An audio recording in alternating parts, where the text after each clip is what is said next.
Hoje, quando se fala em juventude, geralmente é para falar de seus conflitos e de seus problemas, de sua incompreensão, rebeldia, vícios e drogas. Durante muito tempo, a juventude foi vista como um problema da política, da igreja, da escola, da polícia e da família.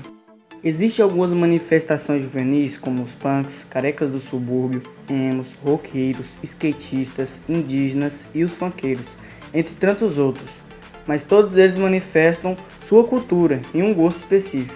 É necessário olhar para esses jovens com a perspectiva e não como desordeiros, pois eles são fiéis ao que acreditam. E vemos isso claramente em suas atitudes, músicas, símbolos e entre tantos outros.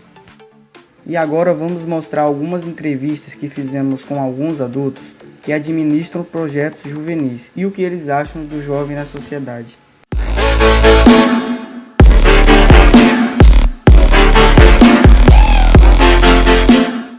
Qual seria a sua opinião sobre a juventude de hoje em dia nessa sociedade?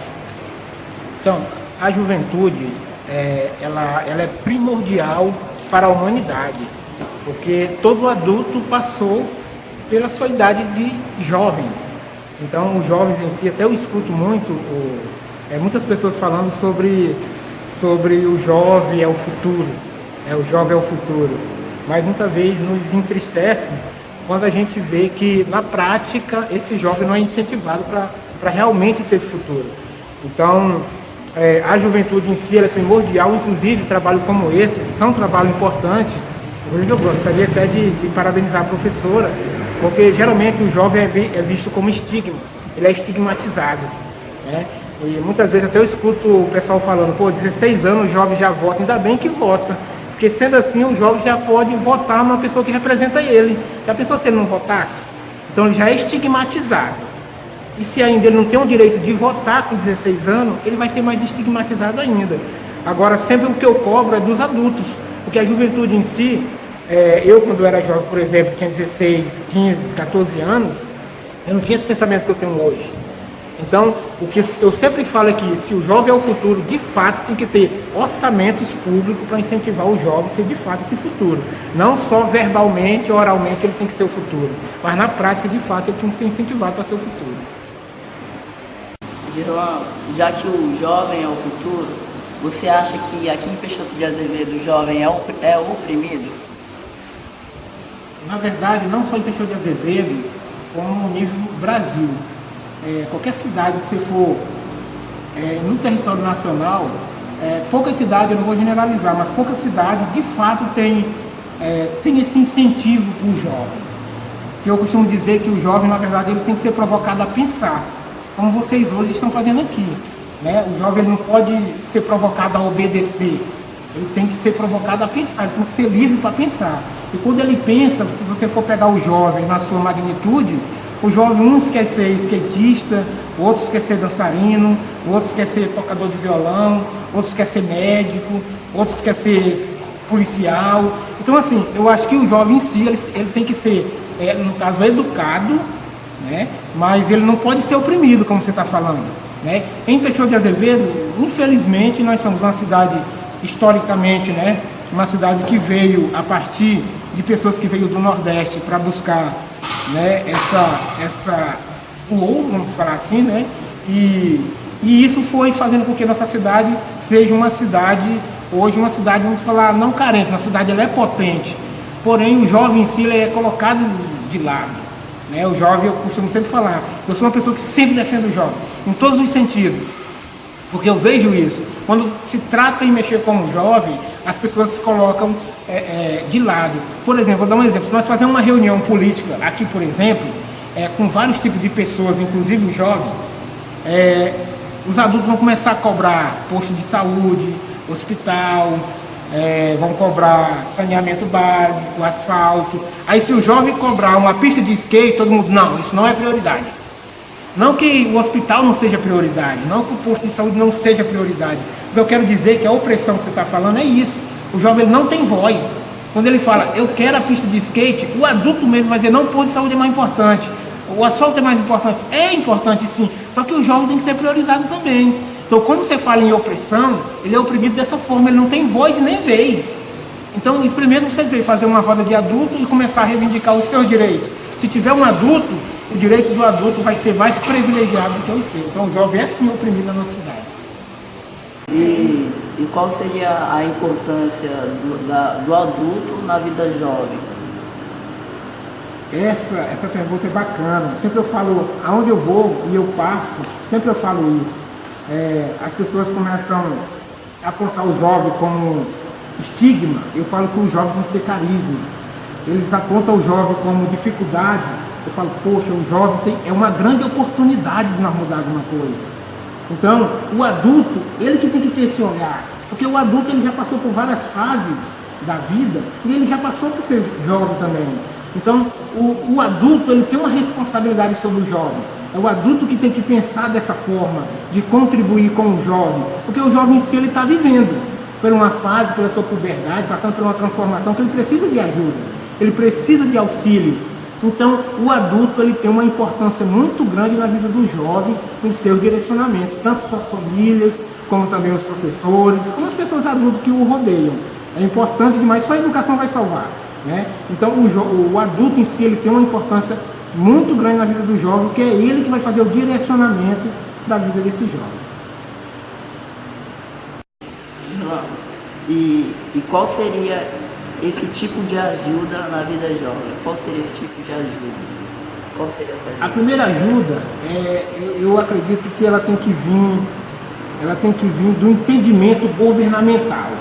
Eu falo assim, por quê? Porque eu sou assistente social. Então eu acredito o seguinte, quando se fala em família, eu até tenho debatido muito isso com professores, que quando se fala em famílias, as pessoas falam assim, mas a culpa também é da família. Né? A culpa também é da família. Então, que família você está falando? Da sua? Porque tem família de todos os jeitos. Né? Tem família que, muitas vezes a pessoa está falando da família dele que foi criado, o seu pai e sua mãe.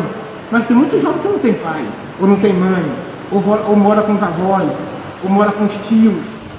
Né? Então a primeira ajuda é o quê? É o adulto entender o jovem.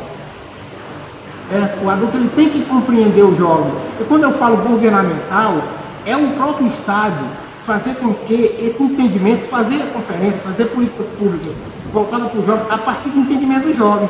Quando ele começar a ouvir de fato o jovem, ver o que o jovem quer, ele tem que proporcionar ao jovem com políticas públicas, a partir do entendimento que o jovem tem. Porque não adianta nada eu chegar, por exemplo, no aeroporto e dizendo que ali vai ter um centro de balé, sendo que o jovem quer uma quadra poliesportiva. Entendeu? Então, você entender o jovem, saber o que o jovem quer, é um dos primeiros passos para a gente buscar uma política pública para o jovem. Então, se o jovem gosta de boné, poxa, então vamos incentivar ele a usar boné. Se o jovem gosta de futebol, vamos incentivar ele a gostar de futebol. Mas primeiro tem que ter esse entendimento. Você ouvir o jovem, para a partir daí você buscar uma política pública para incluir esse jovem naquilo que ele gosta. Você acha que esse tipo de opressão poderia causar em algumas mortes de alguns jovens que já se foram aqui para o Chico de Oliveira? Com certeza. Essa opressão de oprimir o jovem, não deixar o jovem falar, não ter voz, não ter vez, porque não adianta também o jovem ter voz e não ter vez. O jovem tem que ter voz e tem que ter vez. As pessoas muitas vezes sentem medo da representatividade dos jovens, porque o jovem também não sabe do seu potencial. O jovem em si, o adulto sabe que o jovem tem potencial, só que o próprio jovem que está passando por essa transformação, por essa puberdade, o próprio jovem não sabe do seu potencial, como eu falei anteriormente. Então é os adultos que têm que incentivar o jovem a se potencializar. Essa opressão de morte que você falou é a ausência do Estado, porque como eu falei, eu nunca culpo a família. A família em si, você para analisar, mas que família você está falando? Eu vejo muito esse debate com os professores, é a culpa da família. Lógico que a família também tem culpa, mas de que família você está falando? Porque vivemos hoje uma diferença social muito grande, onde aqui mesmo, próximo da CUF, tem 90 casas populares, onde a maioria das crianças que participam aqui ou mora com a avó, ou mora com o avô, ou mora com o tio, ou mora com a tia. A maioria, 90%.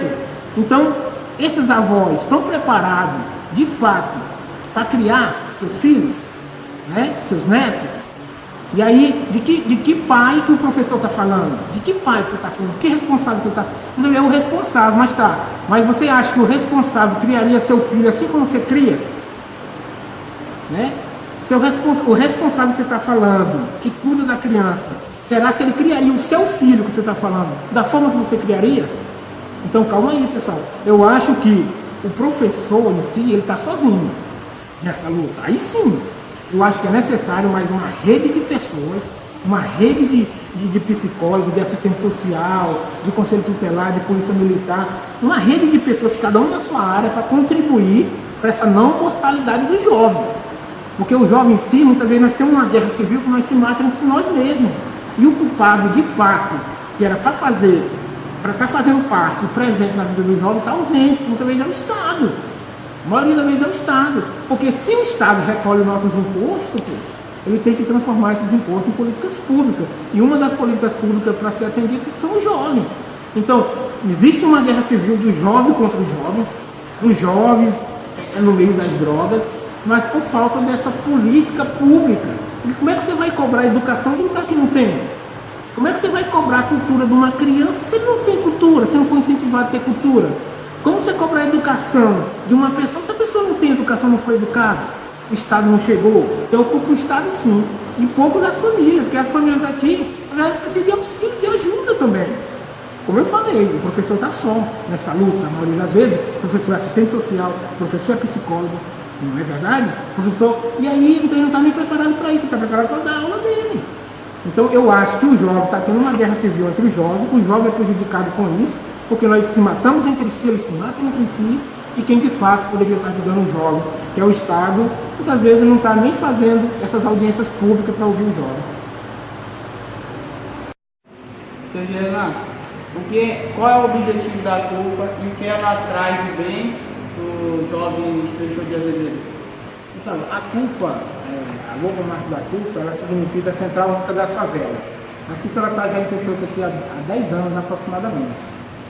Então, quando a gente trouxe a CUFA para cá, e até hoje a gente sofre ainda preconceitos, né, sobre esse nome favela.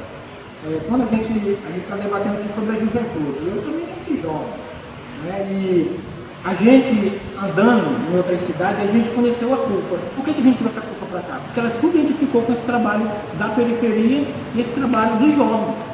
Então a gente achou muito interessante que a própria cidade nossa não conseguia ouvir nós.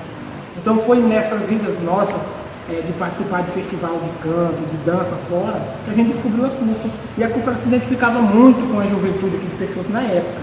Então a gente acabou trazendo a CUFA para cá.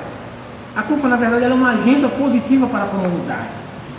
Quando a gente fala favela, poxa, como muita gente pergunta, poxa, mas não temos favela. Aí eu costumo falar o seguinte, pessoal, segundo o IBGE, onde mora pelo menos 51 pessoas, né, é considerado uma favela.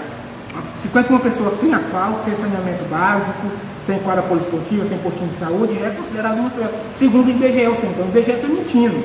Agora, o que acontece?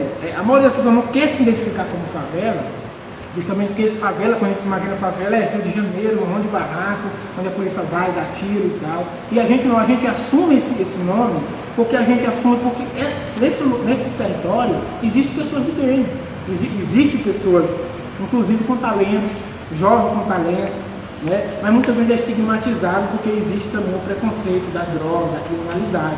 Então o nome favela é um nome estigmatizado, mas nós não estigmatizamos ele porque a gente assume. É como nós morar, por exemplo, aqui no bairro Mãe de Deus.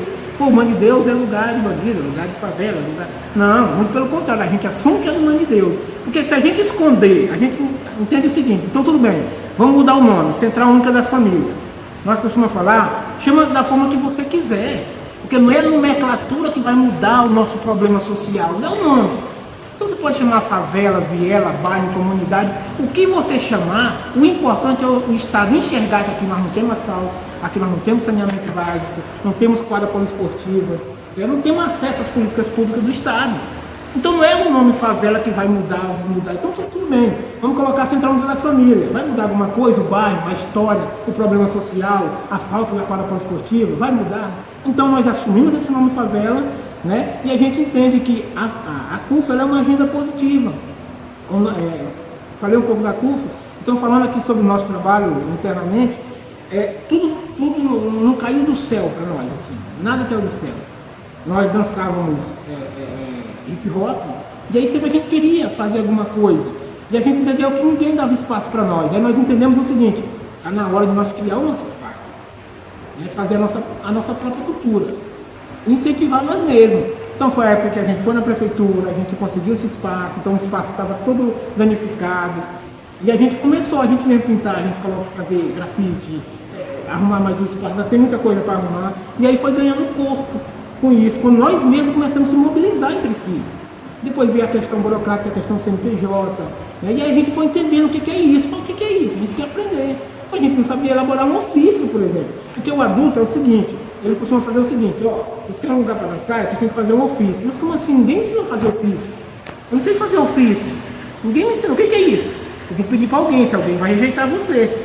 Então, nós temos que aprender a fazer ofício. Então nós vamos saber buscar o que é ofício. Como é que faz isso? Então a gente aprendeu. Depois que a gente aprendeu, aí o pessoal, não, vocês têm que fazer um projeto agora. Mas como assim? Ninguém ensinou a fazer projeto. Então nós tivemos que ir atrás. A CUFA em si, ela é boa por esse motivo, porque ela troca ideias. E ela, nós aprendemos a fazer projeto aqui. Vocês querem ir? Então a gente troca. O pessoal de Colírio troca projeto conosco, o pessoal do Rio. Nós trocamos projetos, consultorias gratuitas. Isso que é o legal da CUFA, que eles não vendem nada pra gente. Tudo é gratuito. Então, a questão em si, da CUFA internamente, a gente foi ganhando corpo, né, com as nossas atividades, que a gente já fazia grafite, a gente já dançava hip hop, a gente já tinha capoeira. E aí a gente, poxa, com o que a gente sabia fazer, a gente foi se mobilizando, atendendo mais pessoas, ensinando outras pessoas, e foi ganhando corpo. Aí veio o CNPJ, a gente conseguiu, depois veio o Criança Esperança, em 2014, que a gente escreveu para lá, mandou vídeo, assim como vocês estão fazendo aqui. A gente mandou vídeo da nossa realidade, eles gostaram, falou, poxa, vamos apoiar esses meninos. Então foi eles que compraram os computadores, compraram uma serigrafia hoje que a gente tem aqui, que pinta camisetas, inclusive que mantém a CUFA. Tem muita gente que pensa, pô, a CUFA tem grana, a CUFA não tem grana. A CUFA é um projeto social, um projeto filantrópico, um projeto voluntário. A gente está aqui porque gosta. E a gente entende que se a gente sair vai ser pior, né? Porque vai voltar novamente os pombos tomar conta do espaço, as pessoas vão tomar conta do espaço, entendeu? Então foi nós mesmos que buscamos se protagonizar. Nós não fomos convidados VIP de ninguém. Não, vocês são convidados VIP da Unesco? Claro que não, nós filmamos aqui e mandamos para eles. Fizemos um projetozinho básico e mandamos. Eles compraram o computador para nós, compraram o violão, compraram essa serigrafia que mantém a sustentabilidade da CUFA, onde a gente pinta camiseta e vende, né? E inclusive contribui com alguns professores voluntários daqui da CUFA também. Então, os nossos trabalhos principais aqui da CUFA hoje é a serigrafia, a aula de violão e a aula de informática. Além do próprio hip hop, que a gente tem aula de dança, a gente tem quadrilha também, de festa junina, onde os meninos ensaiam durante 6 meses, uma das quadrilhas mais bonitas, junina, aqui de Peixoto. E a gente fica feliz por ser uma entidade nova em Peixoto. Nós somos uma das entidades mais novas em Peixoto, mesmo sendo estigmatizado com o nome favela, que eu expliquei para você, que não importa o nome, não importa a nomenclatura. O que importa é o trabalho social que está sendo desenvolvido, e essas pessoas precisam mais conhecer a gente. Inclusive, eu queria parabenizar mais uma vez a professora por esse motivo. E o documentário em si, até que eu acho que você vai chegar nele, foi feito justamente para isso, para provocar a discussão. Porque a gente acredita que se a gente esconder algo por debaixo do tapete, o problema vai ficar lá. Então, se você está fazendo um documentário sobre drogas, como a gente já fez várias palestras, muitas mais você já usou. Não, eu não fumo nem cigarro mesmo que é vendável nos comércios. Eu nunca utilizei. Só que a gente está falando porque é algo que tem que ser debatido. Porque se não ser debatido, você vai escondendo e o problema vai crescendo. E por isso hoje o pessoal está assim também, essa epidemia, porque ninguém quer discutir. Porque se você discutir, gera aquela polêmica que poxa, ele usa. Entendeu? Se ele for lá, ele usa. Então, entendeu? As pessoas têm que mudar a partir daí, mas só vai mudar também a partir desses debates, a partir dessa discussão. Então hoje a gente faz atendimento hoje aproximadamente de 150 crianças entre 12 e 16 anos, né, nos cursos de informática, de hip hop, violão, serigrafia e também festa junina.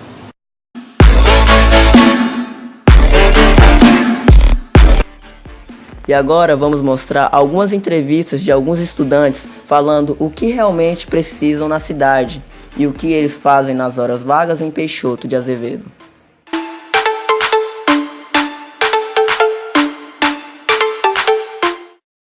O que é Peixoto para você? Peixoto é uma cidade que não tem muitas possibilidades de fazer o que você gosta, de andar com seus amigos de noite, por risco. A cidade tá muito crítica a situação dela. Peixoto de Azevedo pra mim é uma cidade com poucas possibilidades de sobrevivência, né? Porque na maioria das vezes aqui não tem trabalho, nem serviços assim. E é um lugar que tem pouco lugar também pra sair à noite, essas coisas e tudo mais. Cara, Peixoto pra mim é uma cidade que, como o nosso colega falou, pouca oportunidade de emprego, de andar na rua, porque você não pode andar 7 horas da noite, já é assaltado praticamente. De manhã, e aí você anda na cidade com medo, né? Você anda aqui, praticamente tem que ficar olhando pra trás toda hora, porque senão chega um cara e te assalta. Comparando com as outras cidades, não tem muito coisas pra andar, tá ligado? Tipo, pra ir lá conversar com um amigo e tal. Não tem, comparando com as outras cidades, que tem cidades mais jovens que Peixoto, que é mais desenvolvidas ainda, tá ligado?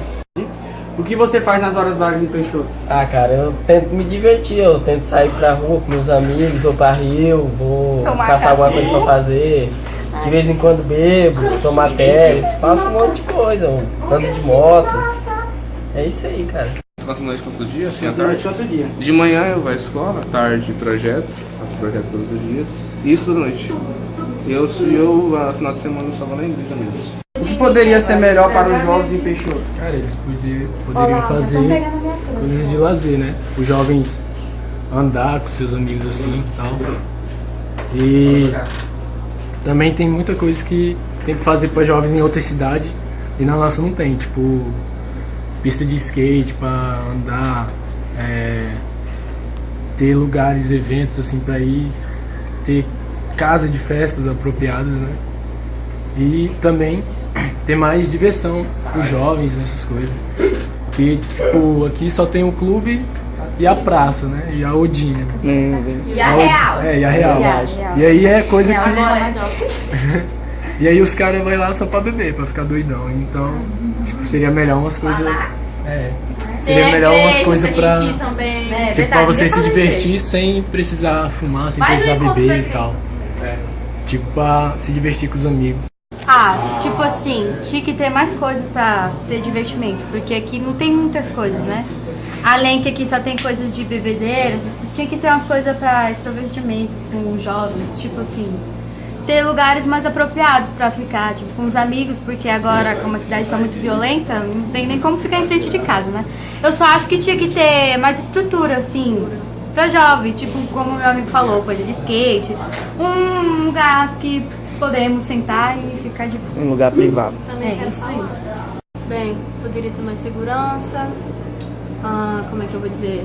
Mais pessoas educadas também ajudaria bastante. Menos drogas. Menos drogas, menos bebida. Não, tudo bem, você quer beber, fumar sua droga, mas fica dentro da sua casa, não sai tentando os outros na rua não, porque pessoa que se droga é violenta, é pessoa louca, então fica dentro da sua casa, assim, você não vai perturbar ninguém. E assim todo mundo vai ficar de boa. Vão pra igreja. Um lugar para lazer, né? Lugar para sair e tudo mais. Eles também indo na igreja, que tá precisando muito. Os jovens de hoje em dia estão precisando muito pra igreja. E menos também, não para de se envolver com essas coisas de drogas, bebidas, essas coisas e tudo mais. É isso. Peixoto de Azevedo é que, tipo assim, eu tenho na minha mentalidade que eu penso quando eu completar 18 anos, eu sair daqui de Peixoto, porque aqui não tem oportunidade para crescer, não tem faculdade, não tem como a gente entrar em um serviço. E é isso que eu podia melhorar. Menor de 18 anos poder trabalhar, porque eu tenho que trabalhar e ninguém me pega. Na minha opinião, seria melhor para o povo de Peixoto de Azevedo que tivesse um lugar de lazer e, além disso, que poderia disponibilizar faculdades, curso, para ter mais oportunidade de nós crescer profissionalmente, ter uma vida melhor. Ter uma melhoria de emprego para os menores, porque eles acabam trilhando o caminho errado, vão para as drogas e, querendo ou não, os pais não têm uma condição muito boa e os jovens hoje em dia têm que ter um trabalho e também ter curso para os jovens que estão no ensino médio, preparação para a faculdade e até mesmo para o trabalho.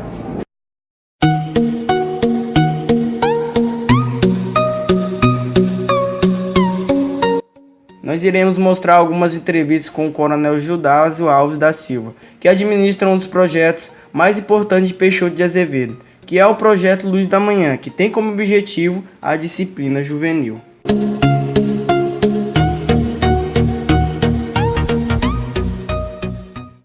Bom dia, Coronel Gildásio. O que esse projeto Luz da Manhã significa para esses jovens de Peixoto de Azevedo? Bom, o projeto Luz da Manhã em Peixoto de Azevedo é um projeto de prevenção primária. O que é esse projeto de prevenção primária? É atuar na vida do jovem antes que eles cometam atos infracionais. Anda com má companhias, usando droga, bagunçando nas escolas. Então, o projeto Luz da Manhã, ele vem agregar com o adolescente a disciplina, o civismo, o companheirismo, né? E fazer com que ele tenha cidadania para dentro da cidade onde ele mora. Ele vai passar a respeitar mais as pessoas, ele vai passar a se enxergar mais no seio dessa sociedade. Não cometendo atos disciplinares, não andando com más companhia, não prostituindo, não bebendo. Então o projeto Luz da Manhã, ele vem agregar isso na vida do adolescente. A gente queria saber, Coronel, quantos alunos são atendidos no projeto Luz da Manhã e a faixa etária de idade de cada um? Hoje, nós iniciamos no ano de 2016 com 80 alunos, que foi a primeira turma, formamos esses 80 alunos e depois nós pegamos mais 250 alunos no final do ano de 2016. Hoje vai estar formando na turma Fênix aproximadamente 200 alunos, né? E junto com a turma Pioneira, hoje nós estamos atendendo 235 adolescentes. Os adolescentes, eles compreendem na faixa de 12 a 17 anos, é proposital essa idade, porque 12 a 17 anos é a faixa que o adolescente começa a cometer os atos de infrações penais, são os crimes cometidos por adolescentes, né? Começa a andar em má companhias, começa a se prostituir, começa a sair com más companhias para poder beber, e lá a gente ensina tudo isso aí.